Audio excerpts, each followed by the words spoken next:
남북전쟁 시리즈의 마지막 퍼즐은 미국에서는 강화 전투, Battle of 강화라고 부르는 신미양요가 되겠습니다. 오늘을 위해 5년 전에 나왔던 드라마 요걸 뒤늦게 찾아봤다는 심소영님. 신미양요 전투를 어떻게 묘사했는지, 네네네. 광선진 전투를 어떻게 묘사하는지 보려고 1화를 보다가 너무 재밌어가지고 아니 이 드라마 진짜 재밌어요. 4화까지 봐가지고 그날 다음날 망했습니다. 아, 너무 잘 만들었어요. 저는 사실 굉장히 고마워하는 게 저는 신미양요 때문이 아니고 여기 보면 의병이 나오잖아요. 근데 사실 해외에서 이 시기를 공부하시는 분들은 의병 운동에 대해서 약간 좀 낮게 보는 경향이 있어요. 그 계란으로 바위치기 아니었냐라는 식의 이제 그게 있는데 젊은 세대한테도 거의 잊혀가는 의병 운동을 다시 한번 재조명했다라는 부분들이 저는 되게 좋았었습니다. 저는 어떻게 보면 처절할 수도 있고 어떻게 보면 너무 슬플 수도 있는데 이걸 너무 재미있게 해학적으로 표현한 게 너무 좋았어요. 역전다방에서 남북전쟁의 마지막 이야기, 아니 뜬금없이 수억 멀리 타양이라고 볼 수도 있는 신미양요로 넘어온 이유 당연히 있겠죠. 우리가 미국과 싸운 유일한 전투가 신미양요예요, 사실. 미국에서는 이걸 어떻게 평가하냐? 군사적으로는 승리했지만 외교적으로는 실패했다 이런 평가가 있거든요. 무엇보다도 이게 남북 전쟁이 끝나고 미 함대가 치른 첫 전투예요. 그래서 남북 전쟁을 알면 이 신미양요를 제대로 이해할 수 있다. 그렇게 생각을 합니다. 그래서 저 역시도 오늘 이 포아이즈 여러분들 모셔놓고서 과연 어떤 말씀을 해주실지 굉장히 제가 기대가 되고 좀 많이 배우려고 합니다. 왜 MC처럼 얘기합니까? 본인이 포화이지 한 명이면서 포화이지를 모셔놓고 제 역할입니다. 대본에 그렇게 써 있어요. 사실 일부러 제가 네. 약간 텐션을 높이고 약간 웃으면서 진행하려는 경향이 있습니다. 왜냐면 너무 어떻게 보면 가슴 아픈 역사기도 해서 떨어지는 텐션을 미리 좀 방지하기 위해서 약간 올려놓고 시작을 하고 있는데 혹시 미리 좀 결과를 아시는 분들께서는 조금 양해를 부탁드리겠습니다. 중립 끼워놓고 최대한 객관적으로 이야기를 진행을 한번 해보도록 하겠습니다. 자, 원장님. 네. 출발은 제너럴 쇼먼호 사건부터 가야 되겠죠? 그렇습니다. 저희가 남북 전쟁할 때 셔먼 장군을 했죠. 제네랄 셔먼입니다. 불장난 셔먼. 네, 사실 그러면 이 제네랄 셔먼호는 그럼 뭐 전투함이냐? 전혀 아닙니다. 상선이었습니다. 사실 이 배가 어떤 배냐인 것부터 지금 퀘스천이에요. 아직도 이 배의 정체가 정확히 밝혀져 있지 않아요. 무장 상성도 아니었어요. 네, 아니 무장을 했습니다. 무장은 했는데 기본적으로는 상선이에요. 이 영국의 매도우즈 상사라는 데하고 임차 계약을 맺고 해가지고 물품을 가지고 조선에 가면 좀 또 팔 수 있지 않을까, 돈 좀 벌 수 있지 않을까. 그래가지고 이제 조선에 갈 선원을 구해가지고 대동강 쪽으로 갑니다. 가다 이렇게 평양까지 갔어요. 또 혼자 간 게 아니에요. 다른 배들이 며칠 같이 가요.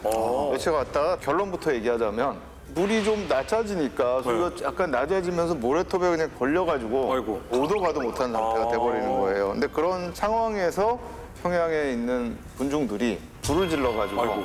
이 배가 전소를 하고 이 배에 타고 있었던 승선했던 모든 사람들이 또 다 사망하는 이제 그런 사건이 발생을 하고 이게 또 미국한테 보고가 되는 그런데 이제 저는 사실 왜 이렇게 불태워졌을까 제가 너무 이제 이게 궁금한 게 뭐냐면 우선은 이 전에 들어왔던 배들이 있어요. 몇 개가. 근데 고래 잡으러 왔던 배들이 난파가 돼가지고 이제 조선에 잠깐 뭐 들렸다 가거나 수리하거나 이럴 때 보면 유언지정이라는 게 있습니다. 유언지정. 예, 그러니까 멀리서 온 배에 대해서 굉장히 좀 잘해준다.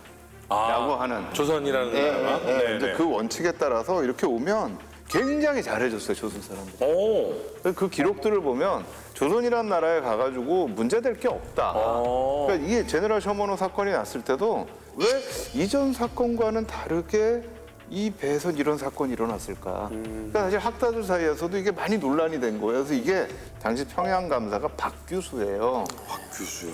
박규수의 할아버지가 박지원이죠. 연안 박지원입니다.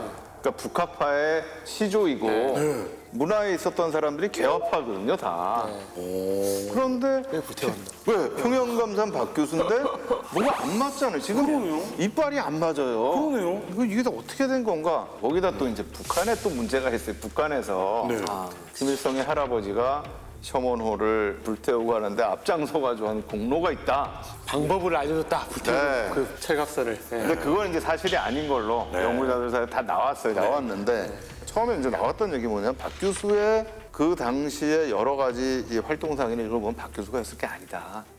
이거는 아마 대원군이 지시를 내렸을 거다. 이렇게 해가지고 해석을 해왔어요. 근데 그러다가 박 교수가 쓴 평양 가명 계록이라는 그런 장계가 발견이 된 거예요. 네. 그래서 거기를 보니까 사실은 박 교수가 명령을 내린 거예요. 불태우는 거를? 네. 근데 이게 왜 그랬느냐 이걸 보니까 제너럴 셔먼호에 탄 사람들도 평양 가명 쪽에다 계속 우리 좀 접촉하자 네. 해서 보내고 또 평양 가명에서도 들어왔는데 네. 한번 알아봐라 네네. 해가지고 두 사람을 보내는데 그 중에 한 사람이 이제 중군인데 네. 이 사람의 일행을 감금을 해요. 제너럴 셔먼호에서. 박 교수가 보낸 중군을 네. 이거 어쩐 일이요 하고 갔는데 네, 가가지고 감금을 얘기를 했다고. 하려고 하는데 감금을 해요. 그래서 굉장히 평양 군중들이 구출해야 된다. 막 이런 소동들이 벌어지는 거예요. 그리고 실제로 퇴직 장교 하나가 나서가지고 또 중군을 구출해가지고 와요. 퇴역 장교가. 네. 근데 중군은 어느 정도 계급인 거예요? 중군은 이제 지금으로 따지면은 3스타 정도 되죠. 엄청 높네. 네, 가서 뭐 무장 상태나 이런 거 여러 가지 좀 확인도 하려고 갔겠죠. 사단장이잖아요. 군단장. 군단장? 네. 근데 물론 조선시대 때는 뭐 군단의 규모나 이런 게 우리로 따지면 훨씬 적죠, 숫자가. 그래도 군단장. 그렇죠. 네. 제대로 이게 안 되니까 셔먼호에서 지나가던 상선의 식량도 막 약탈을 하고 아이고 또 함포를 쏴가지고 민간인도 또 죽어요. 7명이 죽었다라고. 저런. 그게 이제 7월 22일입니다. 뭔가 숭악하네 이 배가. 네, 그러니까 이제 7월 23일 날 박 교수가 조정에다가 문서를 보내죠. 우리는 싸움을 도발할 리가 없다. 저들 스스로 죽을 방법을 택하니 우리가 어떻게 하겠냐. 라는 걸 보냅니다. 그러면서부터 제너럴 셔먼호의 비극이 시작이 된 거죠. 조선에 온 목적부터 수상한 점이 참 많은 배다라고 일단은 이해해도 괜찮겠죠? 네, 지배적인 견해는 역시 교역 혹은 통상을 위해서 왔다. 다만 이게 이제 잘 풀리면 좋은 거고 안 되면 약탈까지 생각했다 이런 의견들이 좀 있습니다. 느낌이 있네요. 네, 근데 이제 사실 좀 저는 궁금한 게 이제 물건팔로 교육을 하러 왔으면 한양으로 가는 게 맞을 것 같은데 그렇죠. 왜 평양으로 왔을까라는 어떤 그런 부분인데 또 하나의 이제 썰에 따르면 길잡이가 뭐 중국인이어서 이쪽 길을 잘 알아서 이렇게 왔다. 그리고 평양도 당시에 이제 조선의 2대 도시로서 교육도 활발한 곳이었고 또 하나는 이제 왜 평양으로 왔을까를 조금 지지해주는 어떤 의견은 뭐냐면 뭐 도구를 하러 왔다라는 이야기를 했어요. 그러니까 당시에 이제 중국에서도 평양에 있는 왕릉, 특히 경신리 1호분 같은 경우에 보물이 있다는 소문이 파다했대요. 이제 이걸 입증해주는 게 인도적 차원에서 무기랑 식량 이런 거 줬잖아요. 그런데 왜 또 계속 평양 상류로 갔냐라는 거예요.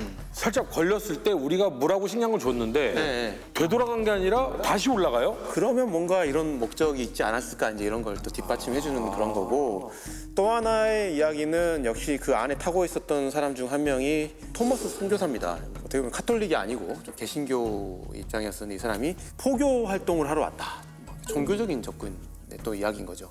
그래서 이런 걸 다 종합을 해보면은 결론은 뭐냐면 개항이나 아니면 조약 체결과 같은 국가전 차원의 이유가 절대 아니에요. 네. 그 일개 어떤 상선이 비즈니스를 위해서 왔다라고 결론을 내릴 수 있는데 최근에 2022년에 국내 아주 또 저명한 학술지 한국사 연구 거기에 나온 이제 한 논문에 또 새로운 이야기를 합니다. 네.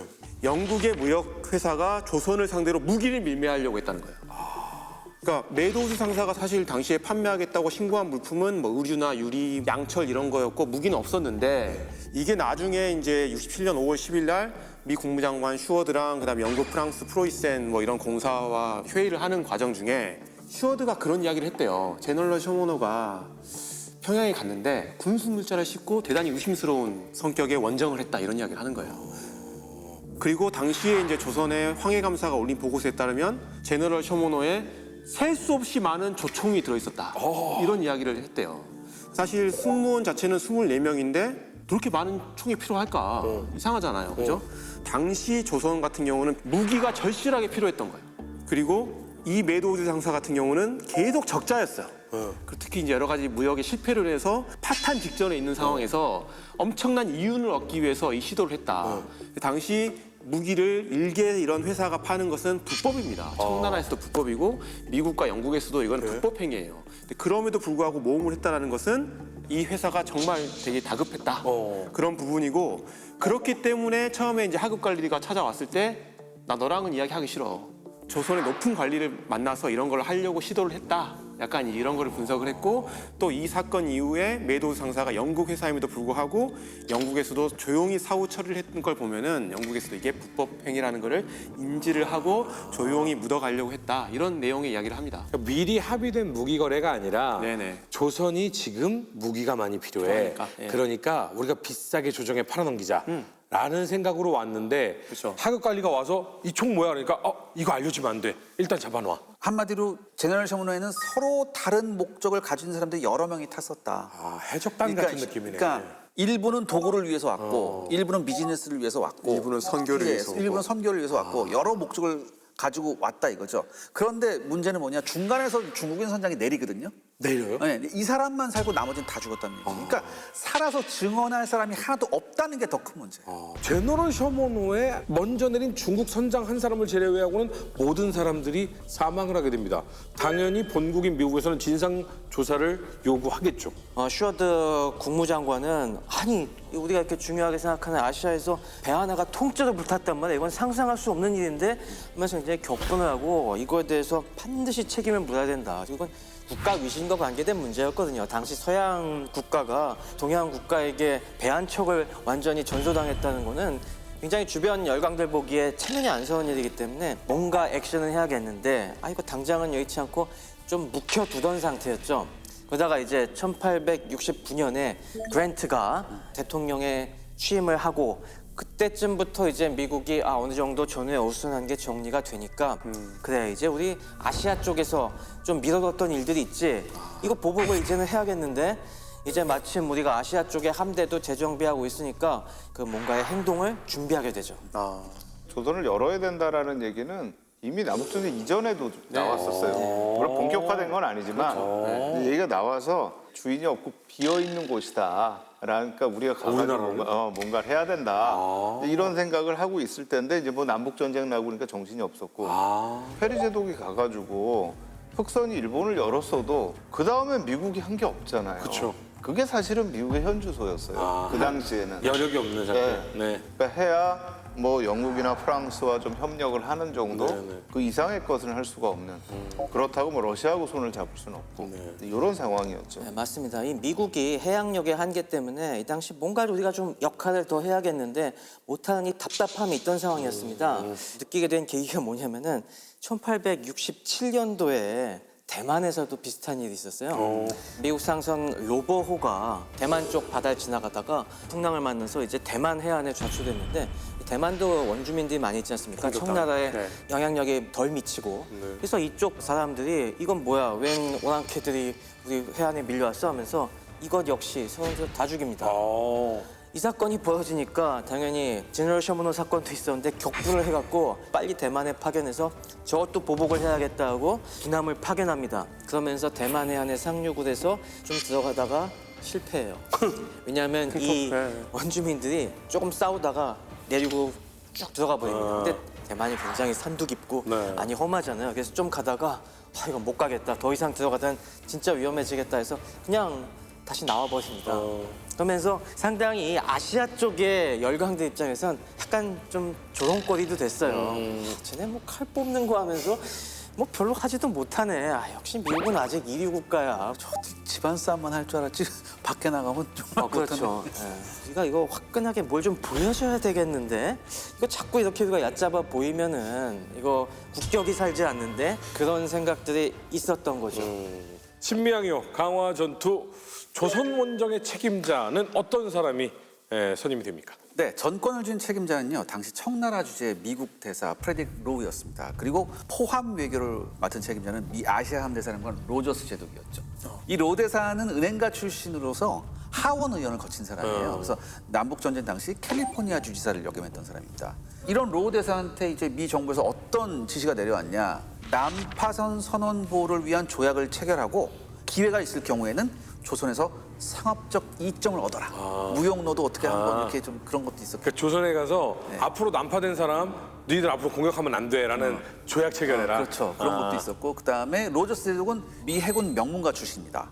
당연히 남북 전쟁 때도 활약을 하신 분이에요. 노폭을 남부 해군에게 빼앗길 때 메리맥을 비롯한 군함들을 자침시켰던 그런 사람이 기억하시죠? 예. 그걸 건져서 버지니아 철갑선이 만들었어요. 예. 그다음에 찰스턴항 공방전에도 참가를 했었고요. 이때 썸토요새 공격 때 굉장히 두각을 나타냈었대요. 한마디로 이제 이 사람은 해안 요새 공법을 실전에서 터득한 인물이었습니다. 기함은 이제 슬루프함, USS 콜로라도가 이제 와서 배치가 되고 USS 알래스카 등 이제 4척이 충원이 됐는데 물론 이것들이 다 원양 작전에 적합한 배들은 아니었어요. 강상 해군에 적합한 USS 머나카시 같은 뒤에 스크루가 달린 게 아니라 우리 미시시피강에서 봤던 옆에 사이드. 외륜선 아직도 이런 배들이 있었습니다. 그래서 이런 배들이 조선 원정에서는 중요한 역할을 하게 되죠. 아, 강에서 활동을 할 수 있으니까. 그렇죠. 어. 자, 여기서 잠깐 머나카시 어디서 많이 들어보지 않으셨습니까? 배너 쓴 사람. 그러니까 하루를 지연시키는 전투. 맞습니다. 그 전투입니다. 그 전투를 기념하기 위해서 딱 붙인 이름입니다. 그래서 이 당시에 기본적으로 수병들이 있고 육전을 치르기 위해서 일부 해병대들이 탑승하고 있습니다. 그래서 미 아시아전대 병력은 총 합해서 1,230명 정도였다고 하고요. 거기에 약간 보조원 승무원들까지 다 합하면 한 1,400명 정도가 이 당시 전력이었다고 보시면 됩니다. 자, 사전 준비를 모두 마친 미 아시아 전대 루트를 한번 살펴보도록 하겠습니다. 네, 1871년 5월 16일 미 함대가 일본 나가사키항을 출항합니다. 그래서 5월 19일 날 서해상에 진입을 해요. 그래서 5월 23일 이파도를 거쳐서 북상하는데 이때 안개가 항해를 방해합니다. 그래서 조금 지연이 조금 더 돼요. 그래서 정박지로 점찍어둔 물치도에는 5월 30일에 도착을 합니다. 이게 물치도가 어딘지 궁금하신 분들이 많이 있을 텐데 본것 같은데, 이거? 이걸 딱 볼 수 있는 데가 어디냐면은 공항 갈 때입니다. 공항 갈 때 우리 공항고속도로 타면 영종대교 지나가죠. 그렇죠. 영종대교에서 남쪽을 보시면은 이게 있습니다. 저기 왼쪽이 청라신도시 쪽에 네, 그래서 가까이 있는데 보이는 게 저게 바로 저 작은 섬의 물치도입니다. 아. 저 정도면 당연히 조선 정부도 알고 있었겠죠? 그렇죠. 그러니까 이제 준비를 했죠. 우리가 병인양요를 겪어왔단 말이에요. 그러니까 이게 어떤 방식으로 가야 되겠구나 하는 거를 이제 조금 이제 계획은 좀 세웠어요. 일단은 가서 한번 먼저 얘기부터 좀 해보자.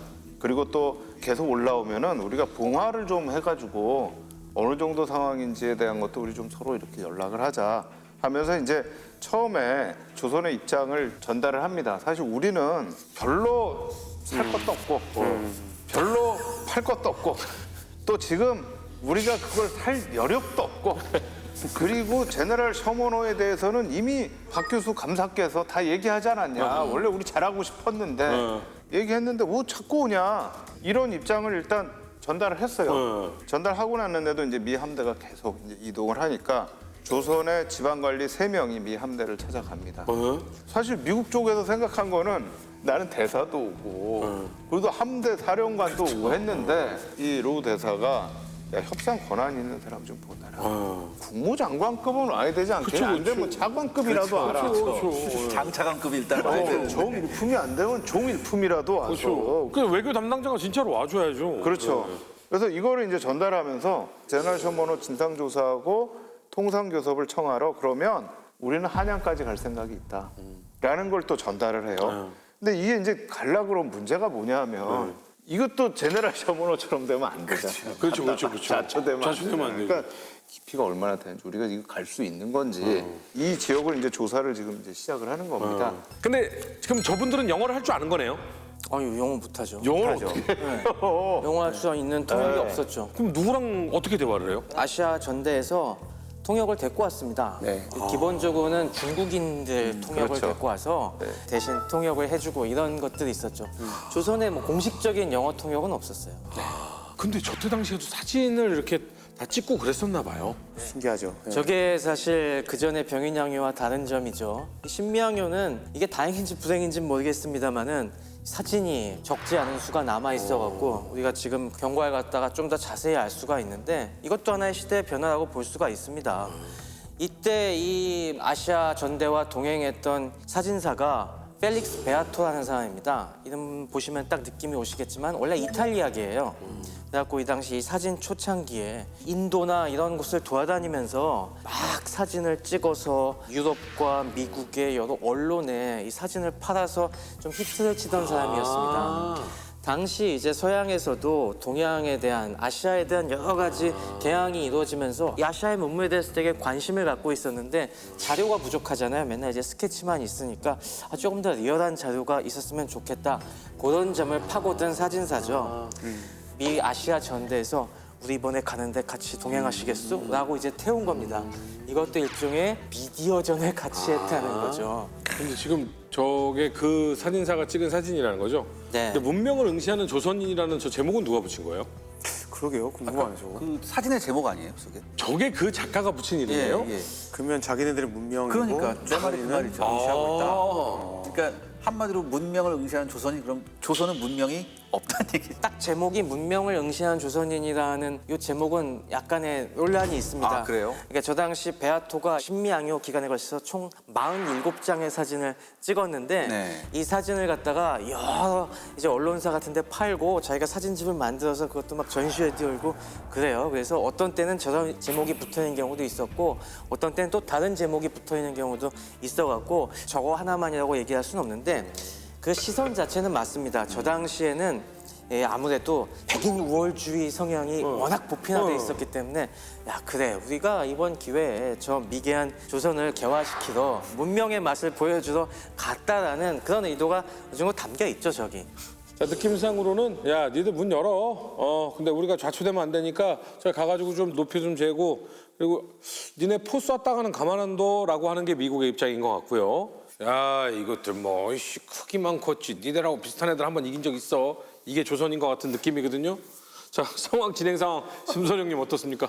강화도를 좀 가보셨어요? 몇 번? 저 강원도 몇 번 가봤죠. 강화도 사이즈가 서울의 한 2분의 1 정도 된다고 하더라고요. 그리고 진짜 특이하게도 우리나라 섬들을 보면은 강화도처럼 뭐 성이나 요새나 산성 이런 군사 방어 시설이 많은 섬이 없어요.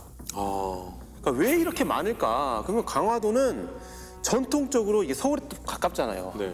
통과해서 가면은 바로 한강 가서 서울이고. 그리고 몽골 쳐들어오면 거기 수성해야죠. 핵심이 이거예요. 그래서 우리가 이거를 보장지 이렇게 이야기를 하거든요. 그러니까 천의 방어 요새다. 예. 그러면서 실제로 강화도에 대한 방어가 강화되기 시작한 게 사실 이제 호란 이후부터입니다. 정미 호란을 겪고 나서 여기에 또 어마어마한 요새들을 많이 지어요. 근데 주로 어떤 데 포인트를 두고 있냐면 서울을 함락시킨 적이 뒤에서 건너오지 뒤에서 못하게. 건너오지 못하게 그렇죠, 이렇게 요새를 만드는 거예요.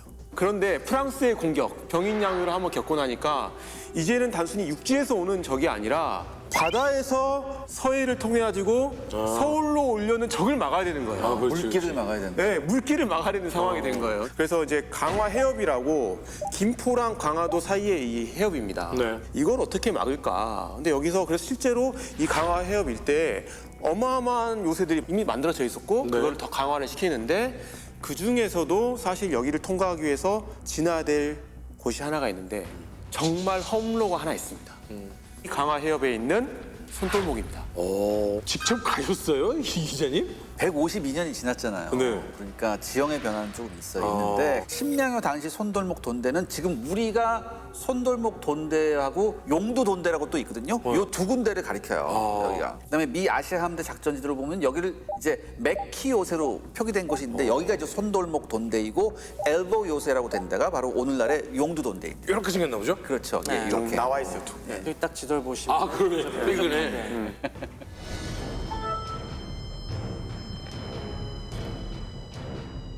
네, 여러분 전 드디어 용두 돈대에 도착을 했습니다. 이 용두 돈대는요 신미 양요 당시에 미군 건보트하고 정말 격렬한 폭격을 주고받던 곳이었거든요. 미군 배가 어디로 들어왔을까요? 제가 잘 보여드릴게요. 지금 들어올 군데는 딱 한 군데입니다. 저기 여러분 보이시죠? 저 길목. 저 길목으로 지금 미군 배가 들어오는 겁니다. 그리고 여러분 여기서 가장 눈여겨볼 곳이 있습니다. 한번 같이 보시죠. 자, 요 용두돈대 앞에 이 물살 보이십니까, 여러분들? 여기를 손돌목 물살이라고 하는데요. 저기 지금 소용돌이 치는 거 있어요. 네. 저기 보일 정도예요. 항상 저렇다는 거예요? 네, 계속 저래요. 와.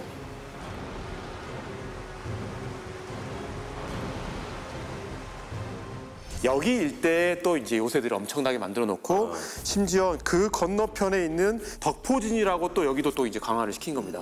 그래서 이 강화 해협에 딱 들어오면은 그 밑에 초지진부터 해가지고 덕진진, 그다음에 이 손돌목까지 해서 남비에서부터 해가지고 좌우로 계속 요새가 이렇게 있는 거예요. 계속해서 이렇게 아웃포스트가 있는 거죠. 그렇죠. 그러니까 어떻게 보면 남북 전쟁으로 치면은 찰스턴 항으로 진입하는 적함을 맞는 섬터 요새인 거예요. 아니면 미시시피 강을 지키던 우리 빅스버그 빅스버그. 생각하는 게 낫지 않을까요? 딱 굽어치는. 그렇네. 이 강화해협 손돌목도인데 신미양요의 전초전이 시작된 곳이라는 거죠. 네, 1870년 6월 1일이었습니다. 이 훌수가 얕은 모노카시하고 팔로스 그리고 추가로 4척의 소형 증기보트가 프랑스 함대 그 지도 있었잖아요. 네. 요거 헤더를 토대로 해서 수심을 체크하면서 그래서 초지진하고 덕진지까지 잘 통과를 했어요. 네. 잘 통과했는데 이 손돌목의 해안포대에서 현재 용두도인데죠. 네. 여기서 이제 경고 사격이 시작됩니다. 병인 양료 이후 강화해협은요 조선의 배라고 해도 이게 통행증 없이는 이게 함부로 왔다 갔다 그렇죠. 못해요. 여기 지나가면 바로 이제 한양까지 갈 수 있는 예. 길목이죠. 그러니까 이게 교전 규칙에 따라서 경고 사격을 날린 거고, 그러니까 미 함대도 어떻게 합니까? 바로 이제 맞대요. 대응 사격. 예. 조선군은 그런 의도로 교전 규칙대로 했는데 네. 미군 입장에서는 황당한 거죠. 그렇죠. 아니 우리는 수심 측량하러 들어간다고 분명히 무력 행사하지 말라고 통보를 했는데 왜 갑자기 쏘는 거지? 그 아저씨 세 사람한테 분명히 통역하라고 해서 했는데 아마 대충 전달은 됐겠지라고 착각을 했을 수도 있겠네. 아니면 미국이 그냥 몰라 난 니네 의견 모르고 우린 전달했어 라고 갔을 수도 있었겠네요. 맞습니다. 이게 그렇죠. 이 당시 예. 미군이 보면은 조선의 실정에 대해서 너무 모르고 그렇죠. 들어갔어요. 아무것도 모르는 상태에서.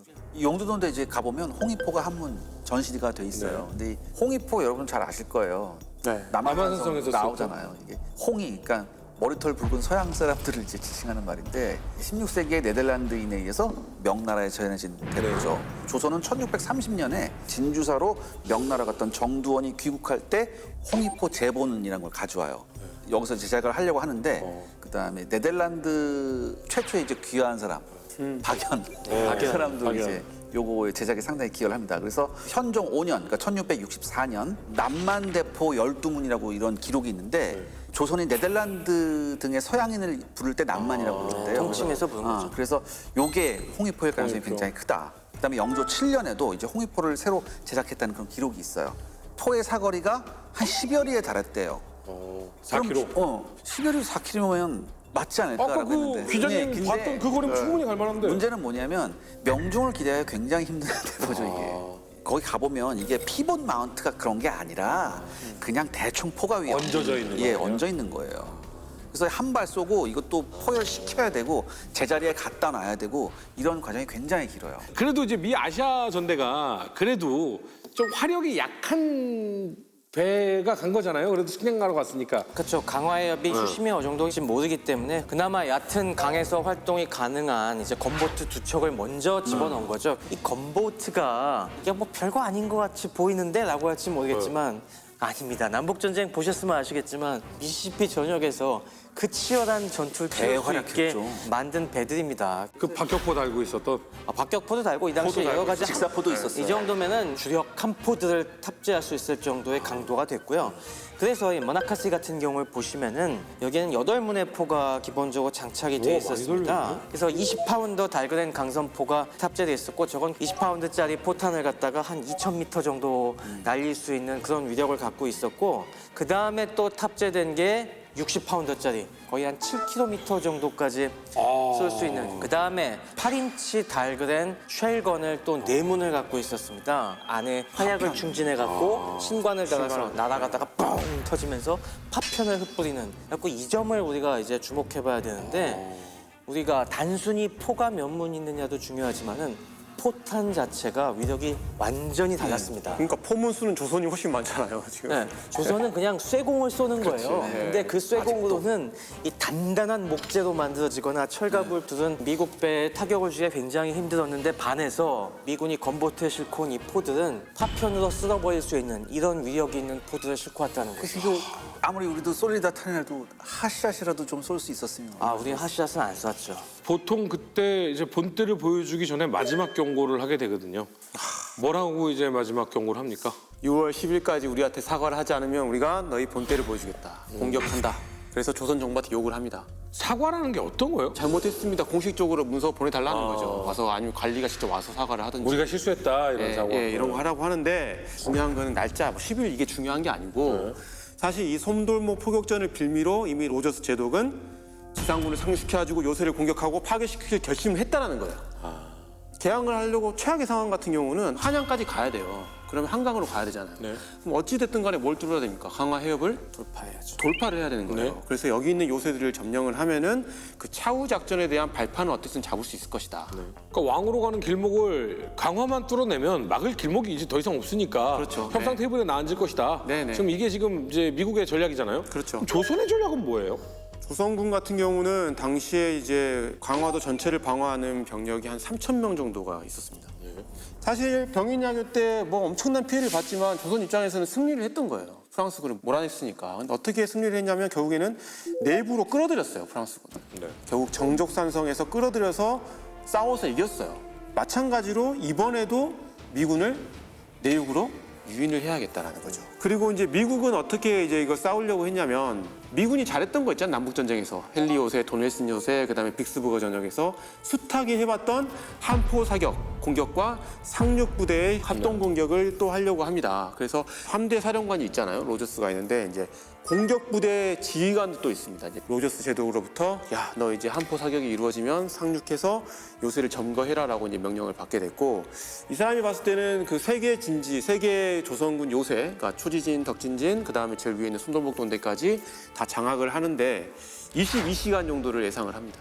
금방 해라고 생각했나 보네요. 네, 그러니까 거의 하루가 채 안 걸리게 생각을 했던 거죠. 그 기준에 맞게끔 최소한의 물자를 휴대해 간다. 그래서 이틀치 식량을 주고 적당하게 빠른 속도로 화력을 유지할 수 있을 정도로 보냈다. 큰 전투나 저항은 없을 것이다. 라고 예상을 했던 거죠. 네. 어떤 총기를 보유하고 왔나요? 그러니까 남북 전쟁에서 가장 흔히 썼던 그 스프링필드 M1861 가져갔어요. 전장시. 그다음에 레밍턴 롤링블럭 M1867이라는 것도 가져갔는데 얘는 후장식이에요. 그러니까 롤링블럭이 뭐냐면 탄알 넣는 구멍을 맞는 걸 이렇게 블럭이라고 하거든요. 이 블럭을 탁 제끼면 구멍이 딱 나와요. 거기다가 총알 집어넣고 블럭을 탁 닫고 바로 사격할 수 있는 해면을 당겨서 전장식 총이나 이런 거에 비해서 장전 속도가 굉장히 빠르죠. 그러겠죠. 숙련된 사람은 3, 4초면은 장전할 수 있는 그런 총이에요. 여기에 비해서 조선군이 썼던 개인 화기 화승총은 솔직히 말해서 임진왜란 때와 별로 크게 차이가 없어요. 차이가 없는 화승총을 가지고 싸웠습니다. 그래서 예전에 병인양요에도 한번 싸워보니까 분명히 서양 오랑캐들은 좋은 총을 가지고 온다는 걸 알고 있었거든요. 그래서 나름 면제배갑이라는 방탄복이 있어요. 저게. 방탄복. 이게 면을 여러 겹 겹친 거예요. 한 12겹 이상 네네네네. 겹친 거예요. 근데 이게 나름 방탄 효과는 있었대요. 근데 저게 나름 비싸요. 그러겠죠. 이게 나름 비싸기 때문에 저걸 입을 수 있는 병사가 많이 없어요. 그러니까 지휘관급 정도 그러네. 입었을까? 그럼 나머지는 그냥 싸웠냐? 그러네. 근데 불안하잖아. 그렇지. 소목 같은 것도 있고 했어요. 여기다 물을 먹여요. 물 먹여서 물 먹으면 덜 죽어요? 조금 이렇게 좀 효과가 있겠지라 했는데 이게 문제가 뭐냐면 6월이잖아요. 너무 더워. 굉장히 더웠다고. 그래. 그래서 자갈로. 제대로 된 전투력이 발휘되었을까? 그다음에 나중에 포격을 뒤집었을 때 이 갑옷들이 또 문제가 됩니다. 그건 제가 나중에 말씀드릴게요. 풍의장전식이 되게 중요할 것 네, 같습니다. 굉장히 중요해요. 근데 사실 인원수를 비교할 게 못 된다라고 생각이 드는 게 이 무장의 상태를 보면 아 너무 압도적이다라는 생각이 들어요. 병력의 규모가 의미가 없죠. 아무 의미 없는 것 같아요. 과연 이들이 어떻게 전투를 치렀을지 1871년 6월 10일 전투 상황을 짚어보도록 하겠습니다. 물치도에 주둔하고 있던 미 함대는 10시 45분에 이 물치도를 출항합니다. 이 11시 30분 정도 이 황산도라는 곳, 황산도가 바로 초지진 조금 밑에 있는 지금은 그 초지대교 바로 밑에 있는 그 섬입니다. 딱 그 정도 되니까 드디어 초지진이 사거리 내에 들어왔습니다. 그래서 아나카시와 팔로스에서 포문을 열기 시작했죠. 초지진을 향해서 무력화 작전을 시도했고요. 근데 조류 때문에 이 팔로섬이 좌초가 됩니다. 역시나 자연의 힘은 강했네요. 이들 뒤에는 보트 22척이 상륙군을 끌고 같이 올라가고 있었습니다.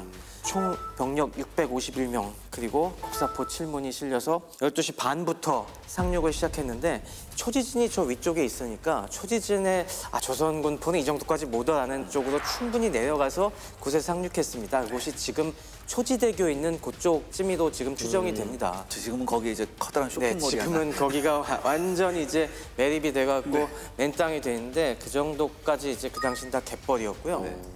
그래서 이 갯벌에 상륙을 딱 하니까 내리자마자 발이 푹 빠지는 겁니다. 200~300kg짜리 포 이거 끌면서 아, 그렇죠. 발이 빠지는데 풀은 어떻게 되겠어요? 이 당시에 고생한 얘기들 보면은 신발, 양말은 물론이요. 바지까지 벗겨지더라 아시죠? 그렇죠. 이거 서해안 갯벌 체험 안 해본 사람들은 이거 200kg, 300kg씩 하는 포가 당연히 즉시 그냥 바퀴가 푹푹 빠져갖고 포를 갖다가 끌어내는데 75명에서 80명이 달라붙었다고 해요. 그래도 힘들 것 같은데. 그리고 이 갯벌에서부터 저 맨 땅까지의 거리가 약 한 700m, 800m 정도 됐어요. 이 먼 거리를 갖다가 진짜 수십 명이 달라붙어갖고 이 포를 막 끌고 밀고 하면서 그래서 이 뻘을 빠져나오는데 1~2시간씩 걸렸어요. 미국 입장에서도 갯벌을 통과하는 건 거의 인생에서 처음 경험한 거 아니었을까요? 아, 그렇죠. 전혀 이 예상 정도 못했을 심각한 이런 때는. 어마어마한 곳이 어딨어요, 진짜. 그리고 4시 30분쯤에 교두보를 확보해서 갔는데 뭔가 좀 기분이 이상. 미군을 내륙으로 끌어들이게 했잖아요. 안쪽으로 끌어들이게 했잖아요. 그러니까 여기에 있던 조선군이 이미 철수한 상태였어. 그러니까 야, 왜 안 쏘지? 가는데 이미 텅텅 빈 거죠. 미군은 굉장히 어무사격을 하면서 강력한 이제 포격과 함께 상륙을 시도했는데 네. 조선군은 내륙으로 끌어들이자라는 전략으로 네. 이미 초지지는 포기하고 후퇴한 상태였군요. 이때까지 조선군의 계획은 괜찮았던 계획이었습니다. 미군은 초지진 일대에 흩어져서 일단은 수경을 하기로 해요. 근데 그날 밤 미군한테 혼비백산하는 일이 생깁니다. 특수부대가 뭔가. 교수님 뭡니까? 이게 말이 좋아 수경이지 사실 어떤 느낌이냐면 정말 듣도 보도 못한 낯선 땅에 와가지고 그렇죠. 노숙이지. 낯선 풀벌레 소리 들으면서 누워있는 거예요. 잠이 오겠어요? 그래도 피부는 좋아졌겠는데 머드 싹 발라놓고 그래서 일단 불침번을 또 세우죠. 군대에서는 항상 상계 중대가 좀 나가서 어떻게 보면 이제 전초부대로서 불침번 임무를 이제 수행을 하는 상황이에요. 그런데 이 해병대가 기습을 받습니다. 오! 조선군에게. 야! 조선군이 빠바방 쏘는데 뭐야 딱 했는데 없어. 뭐지? 내가 잘못 들었나? 유령인가? 약간 이제 이런 거죠. 무서운 거예요. 근데 그 총소리를 어때요? 바짝 긴장되죠. 낯선 땅에서 이렇게 왔다 가버리니까 이게 유령인지 사람인지도 잘 모르겠고 일단 이 자체가 되게 공포스러운 거예요. 지금. 그렇죠. 이 사람들이 어떤 싸움 실력을 가지고 있는 걸지도 모르고 전혀 정보가 없는 상태에서 사실 이런 것 때문에 일부 병사는 저 조선군을 가리켜서 뭐 고스트 아미라고 부를 정도로 사실상 엄청난 이제 공포가 있었고 그러다 보니까 아무리 피곤해도 막 잠이 잘 안 오는 거예요. 그렇죠. 네. 그래서 결국에는 피로가 누적된 상태로 이제 밤을 지새우게 됩니다. 그러다가 새벽 4시에 작전을 또 개시를 합니다. 그런 상태에서. 자, 이틀치 식량과 탄약을 가지고 출발한 거죠. 그렇죠. 이틀째 날이 밝았습니다. 밝았습니다. 4시에 작전을 개시하는데 바로 출발한 게 아니라 원래 또 목표가 뭐냐면 점령을 한 다음에 그 진지를 또 파괴하는 거예요. 그래서 초진지를 파괴해 놓고 5시 반에 이제 위로 기동을 시작을 합니다. 다음 타겟은 덕진진이잖아요. 근데 덕진진까지 거리가 한 2km쯤 되는데 2시간이 걸려요. 굉장히 많이 걸려요. 네. 사실 뭐 일반 보병의 행군 속도로 따졌을 때는 우리가 시간당 4~5km 정도 잡는 거 보면은 2배 이상이 걸리는 거예요. 왜 그랬을까요? 사실 이게 이유가 있습니다. 이게 뭐냐면 향도가 없어요. 일단 패스파인더가 없다는 네. 얘기. 그 길을 길을 잘 찾아줄 수 있는 사람이 게다가 보병만 막 가는 게 아니라 뭘 끌고 가야 됩니까? 대포. 포를 끌고 가야 되는데 제대로 된 길이 없어요. 선생님 여기 보시면은 이 초지진 주변은 사실 그나마 좀 평탄한데 덕진진에 접근하니까 이제 지형 자체가 바뀌기 시작해요. 이게 바로 덕진진의 하늘에서의 모습인데 딱 저기부터 이제 북쪽으로 구름이 많이 펼쳐지기 시작합니다. 기둥이. 그리고 지금 덕진진을 감싸고 저렇게 물이 있는 거예요? 네, 지금- 자연 해자처럼? 네, 저기는 물길이 있습니다. 저절로 돌아가야 되거든요. 네. 그러니까 얼마 안 되는 길을 통해서 이제는 구름 위로 포를 갖다가 끌고 올라가야 되니 점점 더 가는 게 힘들어지는 겁니다. 그래서 야 덕진진에서 저기 방어하고 있으면 어떡하지? 라고 했지만은 이미 덕진진도 조선군이 포기하고 구태를 단행한 상황이고요. 그래서 이제 바로 이동을 하는데 사실 지금까지의 이제 미군의 이제 여러 가지 문제점을 보면은 많이 지쳤어요, 벌써. 지쳤죠. 잠도 잘 못 잤고. 네.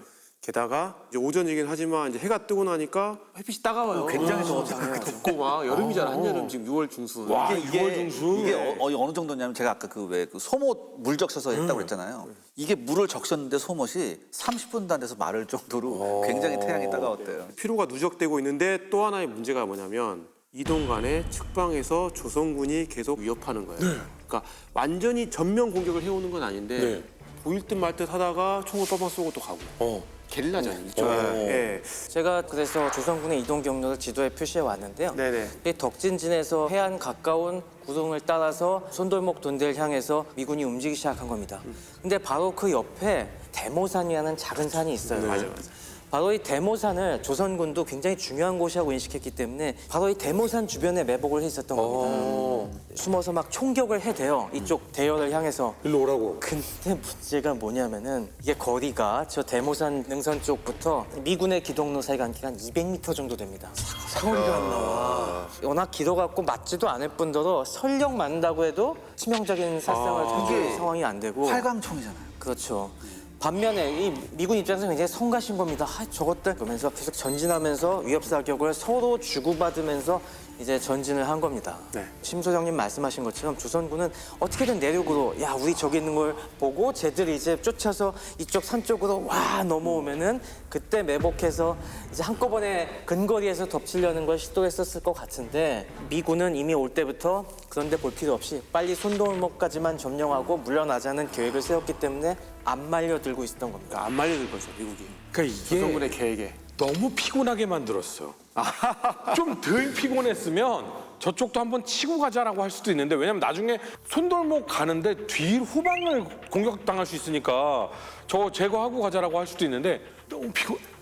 저기까지는 도저히 못 가니까 우리 근데 손돌목이라도 가자. 그것도 있었을 거예요. 만약에 조선군 총이 조금만 좋았으면 대모산에서 어느 정도 반격이 해서 미군의 피해가 있으면 그렇죠. 훨씬 그렇죠. 시간도 끌 수 있었고 어느 정도 이제 좀 효과를 볼 수 있었을 것 같거든요. 근데 성가신 정도예요. 그러니까 신경 안 쓰고 가자 이렇게 된 거죠. 어쨌든 그 결과 어떤 성공은 있었냐면 2km를 이동하는데 무려 4시간이나 걸렸습니다. 그렇죠. 그러다가 결국에는 12시 정도에 저 광성보에 있는 서쪽 고지 일부를 점령을 하는 데까지는 성공을 합니다. 그런 다음에 이제 광성보에서 약 140m 떨어져 있는 고지 정상까지 미군이 이제 가게 돼요.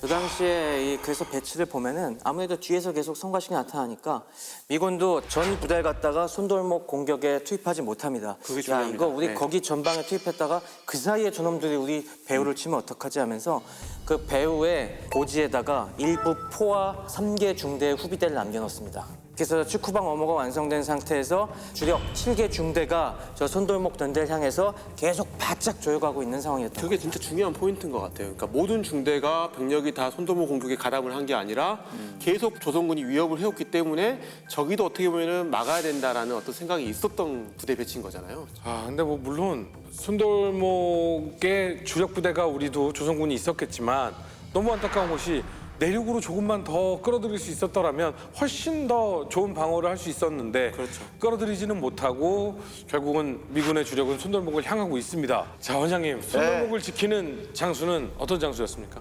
예, 병인양요 때 광성보를 지켜냈던 어제연 장군입니다. 그러니까 조선 정부는 어제연을 직무중군으로 임명을 해가지고 광성보에 급파를 하고 의병을 포함해서 한 600여 명의 군사를 거느리고 손돌목 돈대에 포진해서 이제 참호를 파고 미 상륙군을 기다립니다.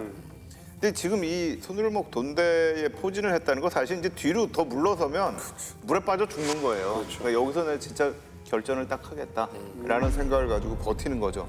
저희가 뭐 결과를 모르시는 분은 없겠지만 그래도 한번 확인을 해봐야겠죠. 광성보 전투라고 불리기는 하지만 손돌목 돈대 전투가 되겠죠. 전투를 보면은 마찬가지로 합동작전을 기획을 합니다. 네. 한 포에서 포를 쏘고 그다음 기상군이 공격하는 요새를 공격하는 형태인데 여기서 지원했던 미군의 한 포는 역시나 머나카시호죠. 한 대밖에 없어요. 그래서 한 대는 좌초돼서 못 온 거죠. 네, 그러니까 우리가 약간 드라마에서도 보면 어마어마하게 많은 함대가 막 쏘잖아요. 그건 아니고 한 대. 한 대였다. 그리고 요새가 한 포에 무너졌다고 생각하지만 그렇지는 않다. 게다가 이 모노카시 같은 경우는 그 전에 김포의 덕포진에다가 계속 포탄을 쐈어요. 그래서 실제로 그때 이미 많은 포탄을 소모를 했고 여기서 그렇게 많은 또 포를 쏴준 건 아닙니다. 어떻게 보면 여기는 지상군의 공격에 의해서 무너졌다는. 이 당시 미군이 이제 포진을 하기 시작합니다. 저 손돌목 돈대 이렇게. 앞에는 이 언덕이 2개 정도가 있습니다. 그 언덕이 어느 정도 높이였냐면은 놀랍게도 손돌목 돈대와 거의 높이가 비슷했어요. 그 앞에 고지가. 그 고지 위로 미군의 7개 중대가 서서히 고지 위로 기어 올라갔고 이제 딱 건너편을 공격할 준비를 갖다가 포진을 하기 시작했고 그 사이에 이 항상 전초를 서는 해병대가 동시에 움직이기 시작합니다. 해병대는 저 해안 쪽으로 붙어갔고 저 손돌목 돈대의 남쪽 사면을 향해서 침투 작전을 동시에 하기 시작을 했어요. 그래갖고 이 당시에 조선군 입장에서는 굉장히 정신이 사나운 상태였습니다. 이 해안에서는 모나카시가 9인치 함포로 역시 유산탄을 퍼붓고 언덕에 배치돼 있던 곡사포들도 퍼부은 상태에서 전면에는 미 보병 5개 중대가 압박을 해오기 시작하고 측면으로는 해병 2개 중대가 파고 들어오기 시작하니까 꼼짝없이 팍 조여 들어오는 이런 상황에서 굉장히 절박한 상황을 몰리고 있었다는 거죠. 유산탄이라는 게 되게 중요한 것 같습니다. 이게 여기서 굉장히 파멸적이었어요. 네, 저기가 가보셔서 아시겠지만 되게 좁아요. 네. 그러니까 모여 있어요. 이렇게 동그랗게 돼 있어서. 그러니까 지금 저 동그란 저 방어진지 안에 네. 머리 위에서 그렇죠. 뻥뻥 장렬하는 거잖아요. 그렇죠. 자, 그래서 완전히 포진이 끝난 다음에 드디어 포격이 딱 멎었습니다. 그다음에 즉시 신호에 따라서 포진돼 있던 7개 중대가 일제히 양면에서 350명 되는 병력이 와 하고 쏟아져 들어오니까 조선군 입장에서는 저 아래쪽으로 오는 해병대를 쏘려면 어떻게 합니까? 성루 위로 몸을 드러내서 이렇게 놓고 쏴야 되는데 그럼 밑에서 레밍턴 소총을 갖고 있는 해병들은 바로 쏴버리죠. 바로 쏴버리죠. 그리고 우리가 사용하는 화승총은 일어서서 장전해요 또. 발사가 바로 그냥 장전 발사가 되는 총이 아니었던 거잖아요. 아, 근데 뒤에 장전해서 예비하고 있는 사람이 있으니까 바꾸면 되는데 문제는 뭐냐면 샤프슈터예요. 샤프슈터가 굉장히 많았고 또 하나 이제 갑옷 입고 있었다고 그랬잖아요. 네. 속옷 입고 위에서 장렬탄이 터지니까 불 붙어버리고. 아, 총 맞아서 불이 붙은 게 아니라 장렬탄 때문에 불이 붙은 거예요. 그러니까 이게 진퇴 안 나죠. 처음 경험해보는 화력이. 예. 조선군은 저 미군을 피해서 후위들은 북쪽을 통해서 통로로 빠져나가기 시작합니다. 저 북쪽 해안 쪽 사면을 따라서 가는데 또 한 번 참극이 벌어집니다. 지금 퇴각 경로가 지금은 저희 가보시면 손돌목 돈대에서 광성보 재단장에 놓은 그쪽으로 가는 해안 쪽 길이 있어요. 그래서 아마 그쪽으로 빠져나갔을 것 같습니다. 근데 공교롭게도 거기 아까 배치된 미군 중에 뭐가 있었냐면은 뒤늦게 온 두 문의 경곡사포가 있었습니다. 좀 늦게 와서 제대로 화력전을 못하고 있었는데 갑자기 조선군이 저쪽에서 오르르 쭉 돌아서 나타나니까. 우르르 나타나는 겁니다. 즉시 경곡사포를 거의 직사해대기 시작합니다. 그리고 이때 캐니스터탄과 파멸적이죠. 슈라프넬, 산탄을 집중적으로 사격해야 됩니다. 미군들도 뒤를 쫓아가면서 등을 향해 사격하고 그래서 여기서도 꽤 많은 조선군이 전사를 하게 되는 전사하게 됩니다.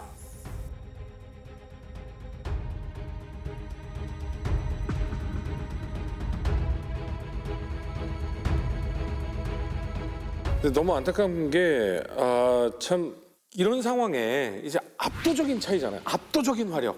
상대가 안 된다라는 것을 알았으면 좀 항복하는 것도 방법일 텐데 조선군은 미군들도 놀랄 정도로 끝까지 싸웠다면서요? 예, 이게 사실 15분 만에 그냥 끝나버리니까 어떻게 보면은 저는 항복할 시간도 없었던 것 같아요. 근데 실제로 또 항복하지도 않았고요. 네. 그래서 이제 이후에 엘버트 캐스켈과 앤드류스 남이라고 하는 두 사람이 이제 쓴 이교도와 싸운 우리의 작은 전투라는 기록인데 거기에 보면 조선군 모두는 아무도 항복하지 않고 죽거나 치명상을 입을 때까지 용감히 싸웠다. 여러 사정으로 무기를 잃은 조선인은 돌멩이를 들어 미국인의 얼굴에 던졌다. 결국 생존한 100여 명의 호랑이 사냥꾼은 언덕 아래 강으로 후퇴하여 몸을 던지거나 스스로 목을 그었다. 라고 이제 표현을 했습니다. 그러니까 사실 진짜 처절하게 항전을 한 거죠. 어떻게 보면 이제 배수의 진을 치고서는 있었던 거고 그 각오를 한 거고. 그러니까 이게 너무나 사실은 슬픈 그런 전투였는데 사실 저는 이런 부분들이 결국은 미군이 더 이상 하지 말자. 이 결정에 저는 일정한 영향을 미쳤을 거라고 생각을 해요. 들어와서 갯벌에서 하는 것도 너무 힘들고 가서 싸우는데 진짜 야 목숨을 걸고 싸우는구나. 항복도 하지 않고. 근데 이렇게 해가지고 우리가 이거 잘못해가지고 개항한다고서는 한양까지 들어간다. 어떤 일이 일어날지 모르는 거죠. 예, 맞습니다. 저도 비슷한 생각이에요. 그래서 실제로 손돌목들을 점령한 미군이 다음날 새벽에 전병력이 철수를 해요. 그래서 정박지인 물치도에서 함선의 수리를 마쳐요. 그래서 20일가량 머무는데 그래도 좀 나름 이때까지는 좀 혹시 조선에서 또 사신이 하나 올까라고 생각을 했었는데 네. 아무도 안 오는 겁니다. 그러니까 조선에서도 아무 반응이 없으니까 7월 3일에 미군이 그냥 빈손으로 떠납니다. 이렇게 해서 그냥 끝나요. 근데 이 당시에 미군이 여기까지 공격하고 퇴각하는 것 자체는 철저히 계획된 거였습니다. 문제는 그 다음 여기서 조금 더 버티다가 더 치고 올라갈 것인가 말까를 결정해야 되는데 그 다음의 상황을 보니까 미군이 우리가 올라갈 상황이 아니라는 걸 깨닫게 됩니다. 뭐 조선군이 격렬하게 저항한 것도 있고 미군이 전투하다가 이상한 점을 발견합니다. 장교들 수기에 나오는데 이상하게 총알에 불발이 많더라. 땡겨서 탕 당겼는데 총알이 격발이 안 되고 뭐야 땡기고 당기고 땡기고 몇 번을 해야 나가더라. 그래서 해병 장교였던 틸튼이 와서 야 우리 이거 총 왜 이래? 하면서 야 총기다 점검해보자. 다 끄집어내와 라고 해서 이 각 배에 있던 소총 100정씩을 갖고 와서 사격을 해봤는데 한 척은 50정, 한 척은 40정이 불량이었어요. 그리고 심지어 어떤 한 척은 단 8정만 사격이 가능할 정도였습니다. 불량총이 실어졌다는 거예요? 불량총이 아니라 이게 그 당시에 비교적 신형총이었기 때문에 완전히 날씨가 다른 이곳에서 관리라는 방법이 미숙했던 거지. 그리고 탄피식 탄환이 이제 처음 지급이 되기 시작했는데 구리 카트리지가 돼 있을 거 아니에요? 네. 이걸 까보니까 이 구리 카트리지가 녹슨 게 막 태반인 겁니다. 고온 다습한 우리나라. 네, 녹이 쓸어갖고 이게 공이가 때려도 안 나가는 거예요. 이게 밝혀지니 가려고 해도 도저히 엄두가 안 나는 거죠, 지금. 현실적인 문제도 있었군요. 네. 그리고 이제 한 가지 또 짚어야 될 게 저는 뭐 사과 주스 좋아하는 어떻게 보면 조금은 불쌍한 아저씨라고 생각했던 그랜트 조금 미워집니다. 이때 당시에 대통령이 그랜트였네요. 미 정부에서는 요 신미양호에 대해서 혹시라도 뭐 평가나 기록이 있습니까? 그랜트가 이제 1871년에 연례 연설에서 이런 메시지를 전달했습니다. 조선 해안에서 조난당한 선원들에 대한 야만적인 대우에 종지부를 찍고자 나는 베이징에 있는 우리 장관에게 그러한 선원들의 안전과 인도적인 대우를 보장하기 위해 조선과 협약을 체결하도록 노력하라고 지시했다. 해안에 도착한 소규모 측량대가 불리한 상황에서 위험한 공격을 받았다. 그들에게 그 모욕에 대한 설명과 사과를 할 충분한 기회를 줬지만 둘 다 오지 않았다. 그 후 군대가 상륙했다. 험준하고 험한 나라를 넘어 고된 행군을 한 후 공격을 감행했던 요새들은 용맹한 공격으로 축소되었고 파괴되었다. 그리하여 범죄자들을 처벌하고 국기의 명예를 입증한 원정대는 원하는 협약을 체결하는 것이 불가능하다는 것을 깨닫고 돌아왔다. 그러니까 즉 그랜트는 이거를 나름 성공이라고 평가를 했던 부분이 있는 것 같고 실제로 이 조선 원정에 참전했던 군인들에게 명예훈장을 수여를 했습니다. 이게 당시에 미 연방의회 한 의원이요 조선 원정이 실패한 이유를 한마디로 정리했습니다. 평화의 메시지를 전달하기엔 너무 크고 전쟁을 수행한 너무 적은 병력을 보냈다. 한마디로 참 멋있는 정리인데요. 네. 저는 뭐 그냥 저 개인적인 평가, 개인적인. 예. 앞으로 그랜트는 한 $5 정도로 평가하도록 하겠습니다. 그냥 뭐 제 개인적인 네, 저 네, 스스로만 네. 하는 뭐 그 정도 네. 괜찮잖아요. 예. 이 신미양에 대해서 조선은 어떻게 생각을 혹시 했나요? 그러니까 저는 사실 이거를 보면서 참 중요한 게 이런 이제 전투가 있을 때 주요 지휘관은 좀 생존에 있어야 된다. 그러니까 이 싸움에 대해서 분석을 해줬어야 되거든요. 왜 이렇게 됐는지 어떤 무기의 차이의 문제라든가 우리가 진을 치는 문제라든가 적의 전술이라든가 근데 지금 그게 없고 일단 미국이 더 안 들어왔잖아요. 그러니까 이걸로 우리는 어쨌든 프랑스와 미국을 막았다. 척사비를 엄청나게 세우는 거죠. 그리고 나름 이제 스스로 상군부의 강화를 이루면서 군사비 확충하고 또 중앙군하고 지방군의 전력 강화를 이루면서 서구에 청기하고 탄약을 구매를 했다라고는 하는데 그냥 이렇게 해가지고 대원군의 또 정치적인 입지가 강화되는 데만 중요한 어떤 하나의 근거로 쓰였다라는 게 좀 아쉬운 거죠. 나중에 동학 농민군들이 올라오니까 그때 동학 농민군들 못 막으니까 청나라한테 군대 파견해달라 그러잖아요. 그러니까 이 지금 교훈을 제대로 얻지 못한 거예요. 저는 어떻게 이게 생각하냐면 심지어 누가 살아 있어서 네. 정확한 교훈 분석을 했다 하더라도 아마 안 받아들여졌을 가능성이 대단히 높다고 생각을 합니다. 병인 양요가 끝나고 나서도 바뀐 게 크게 없거든요. 그렇죠. 그때는 살아 남았잖아요. 그래서 실제로 그런 걸 이야기를 하고 했는데도 불구하고 크게 바뀌는 건 없거든요. 이게 어떻게 교훈을요 조선 정부한테 교훈을 준 게 아니고 일본 정부한테 교훈을 준 것 같아요. 맞아요.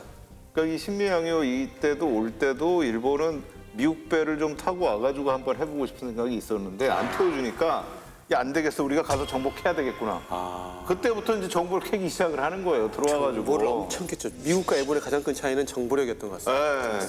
뭐 불가피한 부분들은 전 분명히 있었던 것 같아요. 조선 내부의 상황도 그렇고 뭐 미국 내부의 상황도 그렇고. 그런데 좀 사실 안타깝습니다. 이 시기의 역사를 보면. 하지만 21세기의 대한민국은 전 세계에 우뚝 서지 않았습니까? 교수님, 네. 그렇습니다. 드디어 남북전쟁에 관련된 이야기는 슬슬 마무리 짓도록 하겠습니다. 그리고 여러분, 정말 얼마나 많이 기다렸던 소식입니까? 다음 이 시간에는 새로운 전쟁으로 찾아뵙도록 하겠습니다. 두둥! 남북전쟁 4아이즈 수고 많으셨습니다. 감사합니다. 감사합니다.